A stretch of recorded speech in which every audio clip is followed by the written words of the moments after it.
30년 엔지니어 경력, 넉넉한 연금, 그리고 40년을 함께한 아내. 모든 게 완벽해 보였던 제 노후가 지옥이 된 건 딱 한 가지 이유 때문이었습니다. 바로 당신은 이제 쓸모없는 사람이라는 아내의 한마디. 가족 앞에서 경비원 자리나 알아보라는 말을 들었을 때 저는 깨달았습니다. 재산의 절반을 잃더라도 이 결혼은 끝내야 한다고. 67세에 시작한 저의 독립 이야기, 지금 시작합니다. 구독과 좋아요 부탁드립니다. 제 이름은 이강현입니다. 올해 67세, 30년 동안 첨단 소재 개발 분야에서 일해온 엔지니어였습니다. 대기업 연구소에서 수십 개의 특허를 등록했고 후배들에게는 존경받는 선배였죠. 퇴직할 때 받은 퇴직금과 연금은 넉넉했습니다. 저는 남은 인생이 편안하고 보람찰 거라 믿었습니다.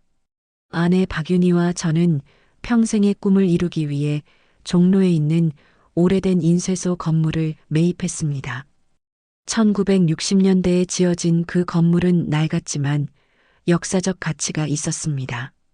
저는 제 엔지니어링 지식을 총동원해서 그 건물을 복합 문화 공간으로 재탄생시키고 싶었습니다. 구조적 특성을 살리면서도 안전성을 확보하고 역사적 의미를 보존하면서 현대적 기능을 더하는 프로젝트. 이게 제 퇴직 후 꿈이었습니다. 하지만 현실은 달랐습니다. 퇴직 후 첫 달부터 아내의 태도가 180도 바뀌었습니다. 아침에 일찍 일어나 커피를 마시고 있으면 윤희는 날카로운 목소리로 말했습니다. 당신 뭐 하는 거예요? 이제 일 없다고 완전히 놓아버린 거예요? 아침부터 커피나 홀짝거리고 앉아있으면 뭐해요? 저는 당황했습니다. 30년 동안 새벽같이 출근해서 밤늦게 퇴근했던 제가 이제 좀 여유를 가지려고 하는데 그게 잘못이란 말입니까? 저는 아내에게 도움이 되고 싶어서 집안일을 거들기 시작했습니다. 빨래를 개고 설거지를 하고 청소를 했습니다. 하지만 윤희의 반응은 냉담했습니다. 공돌이 손이 빨래를 개봤자지. 모양이 그게 뭐예요? 다시 하세요. 제가 나름대로 정교하게 옷을 갠다고 생각했는데 그녀의 눈에는 형편없어 보였나 봅니다. 설거지도 제대로 못하네. 기름기가 다 남아있잖아요. 당신은 그냥 가만히 계세요. 가장 큰 갈등은 우리가 매입한 인쇄소 건물 문제에서 터졌습니다. 저는 그 건물의 구조를 분석하고 보존 가치를 평가하고 리모델링 계획을 세우는데 몰두했습니다. 건축 관련 서적을 읽고 전문가들과 상담하고 도면을 그렸습니다. 어느 날 저녁 저는 흥분된 마음으로 윤희에게 제 계획을 설명했습니다. 여보, 이 건물 봐. 이 기둥이 1960년대 한국 건축 기술의 정수야. 철근 배근 방식이 독특해서 구조적으로 매우 안정적이야. 여기에 현대적인 보강 기술을 더하면 최소 50년은 더 쓸 수 있어. 역사적 가치도 살리고 문화 공간으로 만들면. 윤희는 제 말을 끊었습니다. 당신 그 잘난 엔지니어 지식이 지금 당장 1억이라도 벌어다 줍니까? 역사고 나발이고 빨리 팔아서 현금화하는 게 노후 대비예요. 당신은 현실을 모르는 거예요. 우리 나이가 몇인데 그런 꿈 같은 소리를 하고 있어요? 그 순간 저는 깊은 모욕감을 느꼈습니다. 30년간 쌓아온 제 전문 지식이, 제 열정이, 제 꿈이 그녀의 눈에는 돈 안 되는 헛짓거리에 불과했습니다. 저는 제가 가진 기술과 경험이 가족에게조차 무용지물로 취급받는다는 사실에 가슴이 무너졌습니다. 밤마다 혼자 서재에 앉아 도면을 바라보며 자문했습니다. 내가 평생 뭘 한 거지? 이게 내가 받아야 할 대우인가? 윤희는 저를 철저히 자신의 삶에서 소외시켰습니다. 퇴직 후 윤희는 오히려 더 활력이 넘쳤습니다. 친구들과 등산을 다니고 제주도며 일본이며 여행을 다니고 부동산 투자 모임에 열심히 참석했습니다. 저는 아내가 활기찬 모습을 보이는 게 좋았습니다. 그래서 저도 함께하고 싶었습니다. 여보, 다음 주 등산 나도 같이 가도 될까? 요즘 운동 부족인 것 같아서. 제가 조심스럽게 물었을 때 윤희의 대답은 단호했습니다. 안 돼요. 우리끼리 가는 건데 왜 당신이 껴요? 당신은 친구 없어요? 당신 엔지니어 친구들 만나서 옛날 얘기나 하세요. 그럼 제주도 여행은 어때? 우리 둘이서 가는 거잖아. 저는 기대를 담아 물었습니다. 무슨 소리예요? 친구들이랑 가는 거예요. 당신은 여자들끼리 만나는 자리에 낄 급이 아니에요. 그냥 집에서 쉬세요.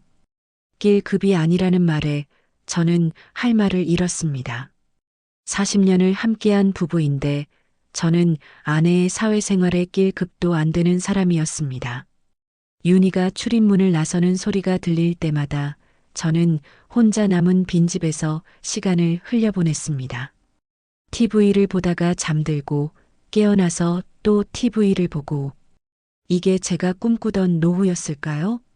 저는 무언가 배우고 싶었습니다. 제 엔지니어링 지식을 활용해서 실내 가구를 설계하고 제작하는 목공 강좌를 발견했습니다. 구조역학을 이용하면 튼튼하면서도 아름다운 가구를 만들 수 있을 것 같았습니다. 수강료는 6개월에 80만 원.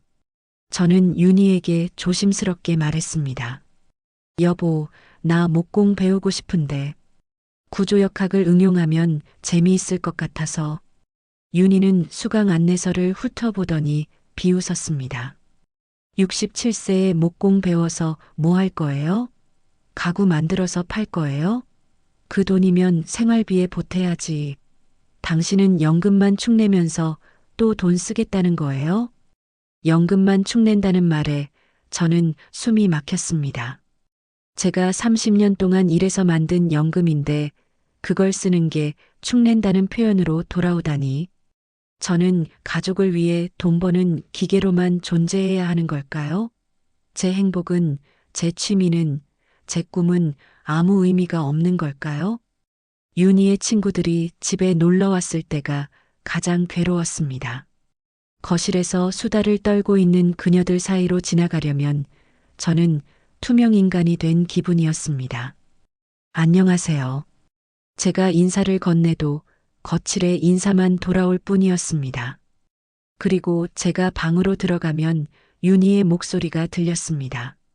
우리 남편요? 퇴직하고 나서 완전 할 일 없어서 집에만 있어요.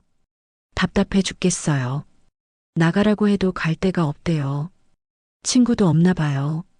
친구들의 동정 섞인 웃음소리가 문틈으로 새어 들어왔습니다. 저는 이불을 뒤집어 쓰고 싶었습니다. 저는 서서히 깨달았습니다.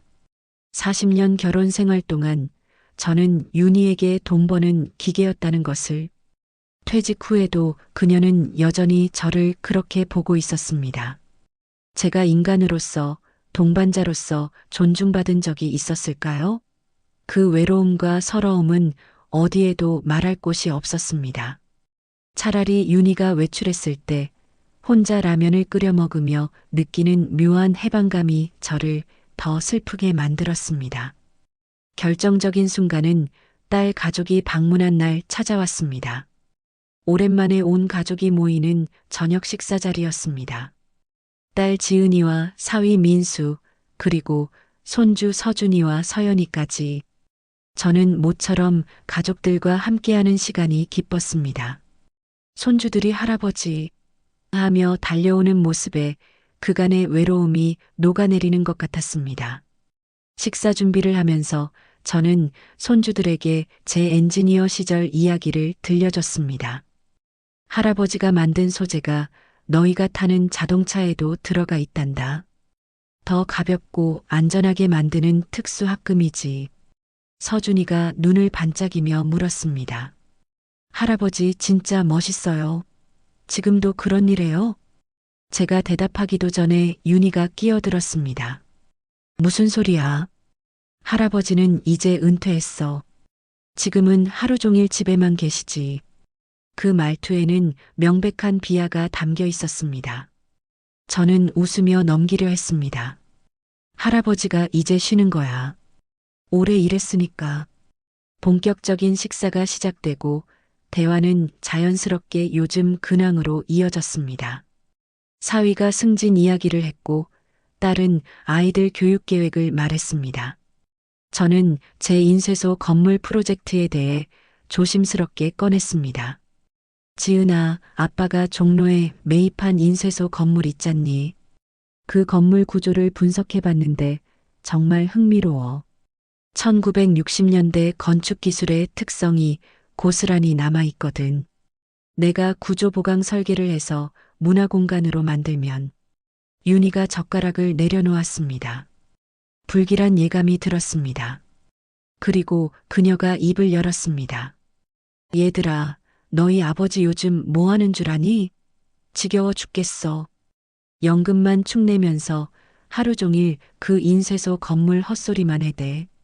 팔아서 현금화하자니까 역사적 가치가 어쩌고 구조가 어쩌고. 나한테 필요한 건 현금이지 역사가 아니거든. 식탁 위가 얼어붙었습니다. 딸 지은이는 고개를 숙였고 사위는 난처한 표정으로 술잔을 들었습니다. 하지만 윤희는 멈추지 않았습니다. 오히려 더 가속이 붙었습니다. 내가 없으면 밥 한 끼도 못 챙기면서 말이야. 아침에 일어나서 커피나 마시고 소파에 앉아서 TV 보고 그러다 낮잠 자고 그게 하루 일과야. 친구도 없어서 나한테만 붙어 있으려고 하고 내가 등산 간다니까 자기도 가겠대. 여자들끼리 가는 자리에 저는 입술을 깨물었습니다. 온몸에 피가 역류하는 것 같았습니다. 하지만 최악은 아직 오지 않았습니다. 손주 서준이가 순진하게 물었습니다. 할아버지, 이제 일 안 해요? 우리 아빠는 매일 회사 가는데. 윤희가 서준이를 보며 말했습니다. 할아버지는 이제 일 안 해. 나이가 많아서 아무도 안 써주거든. 그리고는 저를 똑바로 쳐다보며 말했습니다. 당신 시간만 축내지 말고 경비원 자리라도 알아봐요. 한 살이라도 젊을 때 구해야지. 우리 아파트 경비 아저씨도 70세인데 일하시던데? 그 순간 제 안에 무언가가 무너졌습니다. 30년 동안 첨단 기술 개발에 매진했던 엔지니어에게 수십 개의 특허를 보유한 전문가에게 경비원 자리나 알아보라고? 그것도 가족들이 모인 자리에서? 저는 제가 지금까지 무엇을 위해 살아왔는지 의문이 들었습니다. 딸 지은이가 조심스럽게 말했습니다. 엄마, 그건 좀. 하지만 윤희는 단호했습니다. 뭐가 좀? 사실을 말하는 건데. 당신 아버지가 집에서 놀고 먹으면서 내 연금까지 같이 쓰고 있는 거 알아? 나는 돈 모아서 노후 대비해야 한다고. 저는 그날 밤 한숨도 자지 못했습니다. 천장을 바라보며 40년 결혼 생활을 되돌아봤습니다. 저는 언제 인간으로서 존중받았던가? 언제 제 의견이 귀담아 들어졌던가? 제가 버는 돈이 많을 때는 훌륭한 가장이었다가 퇴직하니 쓸모없는 노인이 되는 건가요? 저는 결심했습니다. 이 결혼 생활은 끝내야 한다고. 재산의 절반을 잃게 되더라도 이 굴욕적인 삶을 더 이상 견딜 수 없다고. 돈의 손실보다 존중 없는 삶이 더 고통스럽다는 걸 깨달았습니다. 윤희가 친구들과 일본 온천 여행을 떠난 지 이틀째 되던 날, 저는 변호사 사무실을 찾았습니다. 온라인으로 검색해서 찾은 가정법률 전문 변호사였습니다. 대기실에 앉아 있는 동안 제 손은 떨렸습니다. 40년 세월을 끝내겠다고 결심하는 것, 그것을 입 밖으로 내뱉는 것은 생각보다 훨씬 고통스러웠습니다. 이혼을 하시려는 이유가 무엇입니까? 변호사가 물었습니다. 저는 한참을 침묵했습니다. 어디서부터 설명해야 할까요? 구박? 모욕? 무시? 저는 천천히 입을 열었습니다. 존중받지 못합니다. 40년을 함께 살았지만 저는 한 번도 인간으로 대우받은 적이 없는 것 같습니다. 특히 퇴직 후에는 제가 집안의 짐이 되었습니다. 변호사는 고개를 끄덕이며 재산 분할에 대해 설명했습니다. 혼인 기간이 40년이면 재산 분할 비율은 기본적으로 55입니다. 현재 보유하신 부동산, 예금, 연금 등을 모두 합산해서 절반을 배우자에게 분할하게 됩니다. 각오하셔야 합니다. 저는 집으로 돌아와 재산 목록을 작성했습니다. 아파트 시세 12억, 인쇄소 건물 8억, 예금 3억, 퇴직금 잔액 2억, 총 25억 정도. 이혼하면 약 12억 5천만 원을 윤희에게 주어야 합니다. 절반이 사라지는 겁니다. 30년 동안 악착같이 모은 돈, 주말도 없이 일하며 모은 돈, 그 절반이. 하지만 저는 계산기를 내려놓으며 중얼거렸습니다. 그래, 재산이 절반으로 줄어들겠지. 하지만 최소한 자유는 얻을 수 있어. 아침에 눈치 보지 않고 커피 마시고 배우고 싶은 거 배우고 하고 싶은 일 하고 그게 더 값진 거 아닐까? 저는 일기장을 꺼내 적었습니다.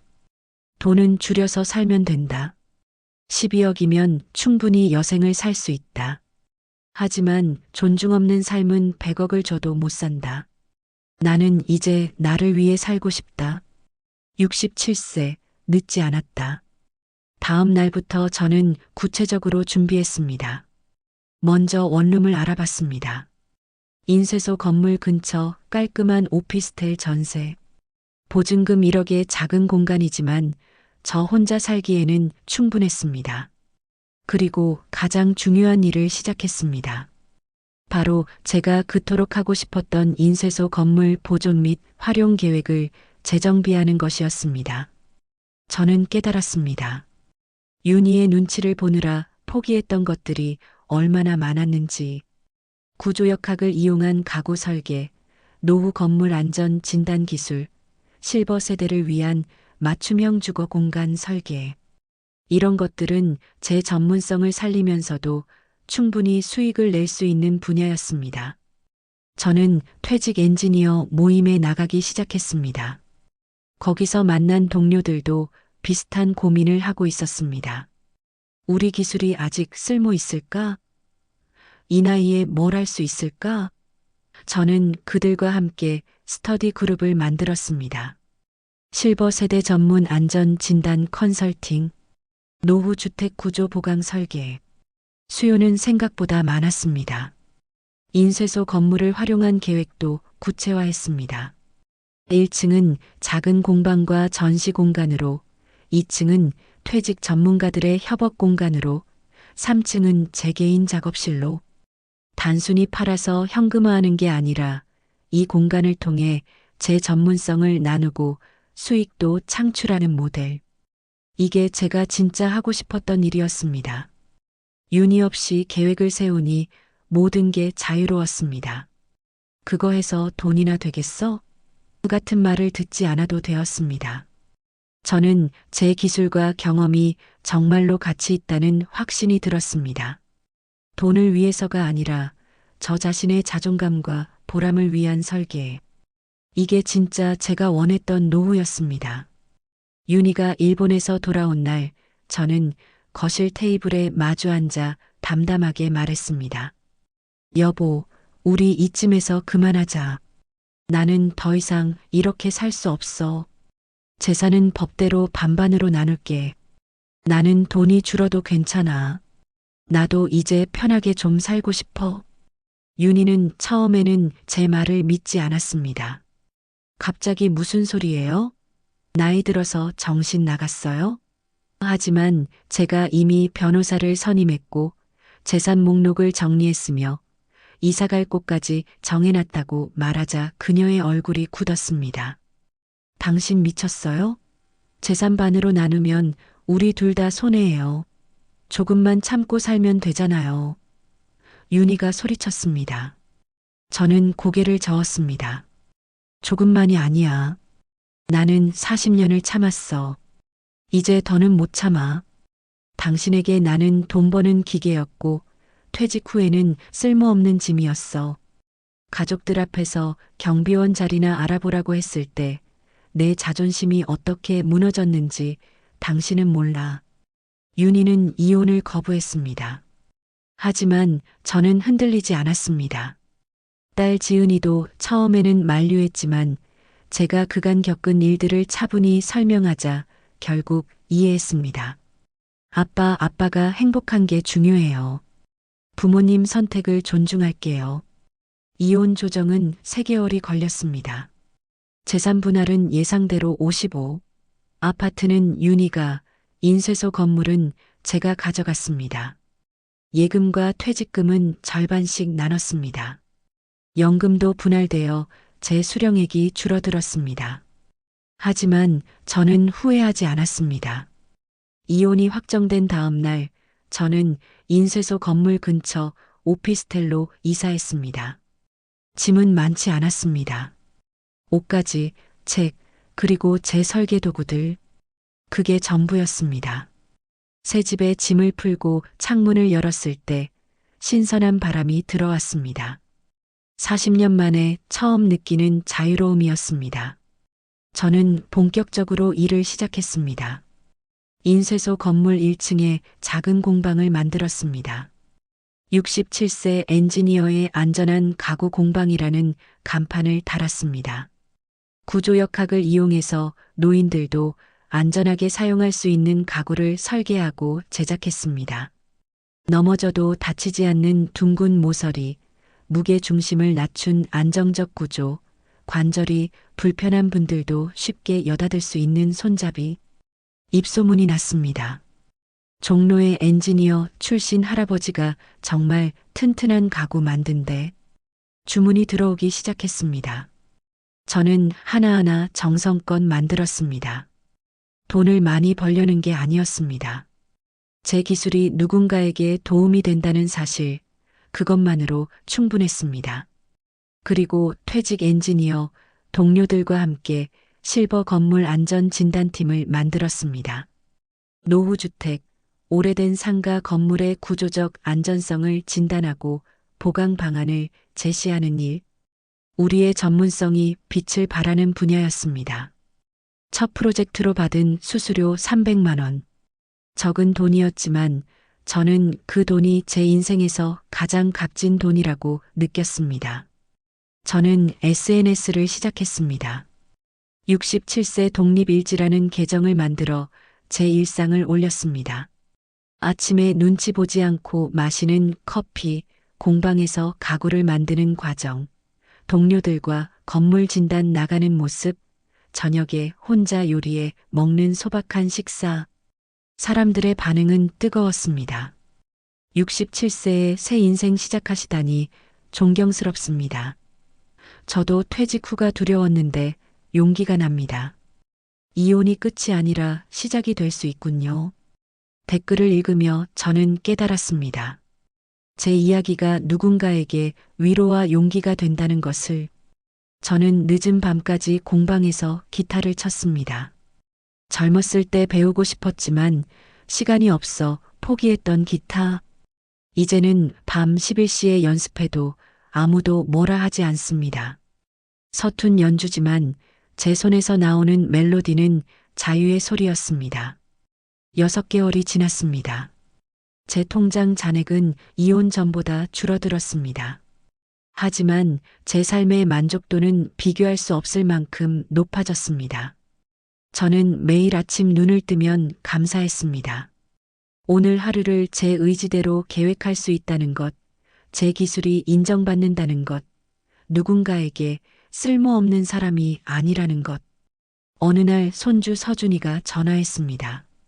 할아버지, 학교 과학 숙제 도와주실 수 있어요? 구조와 안전에 관한 거예요. 저는 기쁜 마음으로 서준이를 만났습니다. 그리고 제 공방을 보여줬습니다. 할아버지 진짜 멋있어요. 이런 일 하고 계셨어요? 서준이의 눈빛이 반짝였습니다. 저는 깨달았습니다. 돈은 절반으로 줄었지만 제가 쓸 수 있는 돈과 자유는 2배가 되었다는 것을, 윤희와 함께 있을 때는 제 돈이 우리 돈이었고 제가 쓰면 축낸다는 소리를 들었습니다. 하지만 지금은 제 돈을 제가 원하는 곳에 씁니다. 책을 사고 공구를 사고 배우고 싶은 강의를 듣고 후배들에게 밥을 사줍니다. 존중받지 못했던 40년의 결혼 생활보다 지금 이날을 위한 자유가 훨씬 더 큰 행복이었습니다. 저는 더 이상 집안의 투명 인간이 아닙니다. 저는 67세 현역 엔지니어이자 가구 제작자이며 SNS 크리에이터이고 무엇보다 제 삶의 주인공입니다. 가끔 사람들이 묻습니다. 이혼하고 후회 안 하세요? 저는 자신 있게 대답합니다. 단 한 번도 후회한 적 없습니다. 오히려 더 일찍 결단하지 못한 걸 후회합니다. 제 67세의 독립은 무능한 노인의 전락이 아닌 기술자의 조용한 승리였습니다. 그리고 이 승리는 지금도 계속되고 있습니다. 여러분, 나이는 숫자에 불과합니다. 67세에도 70세에도 새로운 시작은 가능합니다. 중요한 건 돈이 아니라 존중입니다. 여러분도 지금 존중받지 못하는 관계에 갇혀 계신가요? 용기를 내세요. 재산의 절반을 잃더라도 자유와 존엄은 그 이상의 가치가 있습니다. 저 이강연의 이야기가 여러분께 작은 용기가 되었기를 바랍니다. 구독과 좋아요, 그리고 여러분의 이야기도 댓글로 들려주세요. 감사합니다.